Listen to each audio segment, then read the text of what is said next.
महाराष्ट्र शासनाने 2 जून रोजी पुण्यश्लोक अहिल्यादेवी होळकर शेतकरी सन्मान योजना जाहीर केलेली आहे। या योजनेमध्ये 3 घटक आहेत: कर्जमाफी, एक वेळ समझोता आणि प्रोत्साहन। ही सर्व योजना महाआयटीने विकसित केलेल्या पोर्टलद्वारे राबवण्यात येत आहे। ह्या योजनेचा लाभ देण्याकरता सहकार विभागामार्फत सर्व बँकांची माहिती महाआयटीच्या पोर्टलवर भरण्यात आली। त्याचं सर्व व्हेरिफिकेशन पण झाले आणि त्याची लाभार्थ्यांची कर्जमाफीच्या लाभार्थ्यांची पहिली यादी 25 जुलै रोजी प्रसिद्ध झाली। या यादीमध्ये राज्यातील 16,96,000 शेतकऱ्यांचा समावेश आहे आणि यांची कर्जमाफीची रक्कम 13,600 कोटी आहे। तर ह्या सर्व शेतकऱ्यांनी आपलं आधार प्रमाणिकीकरण करायचं आहे। आधार प्रमाणिकीकरण केल्यानंतर त्यांना लाभ त्यांच्या थेट बँकेच्या खात्यामध्ये जमा करण्यात येईल।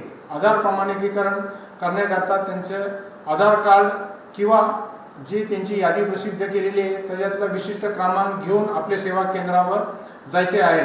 ज्या शेतकऱ्यांनी ॲग्रीस्टॅग फार्मर आय डी काढलेला नाही त्यांना ॲग्रीस्टॅग फार्मर आय डी काढणे आवश्यक असेल।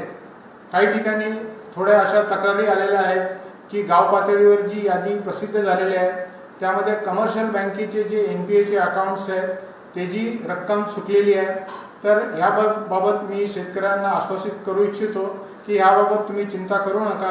आपण आपल्या बँकेच्या ब्रांचमध्ये जाऊन तपासावे।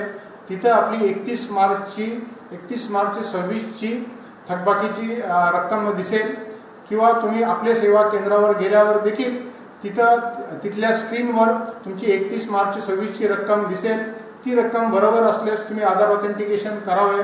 31 मार्च 26 नंतरचं जे व्याजाची रक्कम आहे ह्याची जबाबदारी बँकेने घेतलेली आहे, त्यामुळे तुमचं संपूर्ण कर्ज माफ होणार आहे। आणि ह्या उपरक्ष कोणत्या शेतकऱ्यांना काही इतर अडचण असली, जसं त्याचं नाव चुकलेलं आहे किंवा आधार नंबर चुकलेला आहे किंवा खाते क्रमांक चुकलेला आहे, तर त्यांनी पोर्टलमध्ये ग्रीव्हन्स रेज करावं, जेणेकरून त्यांची तक्रार जिल्हाधिकाऱ्यांकडे जाईल आणि जिल्हा लेवलच्या समितीमार्फत त्या सर्व तक्रारीचे चौकशी होऊन त्याला लेखी उत्तर दिले जाईल।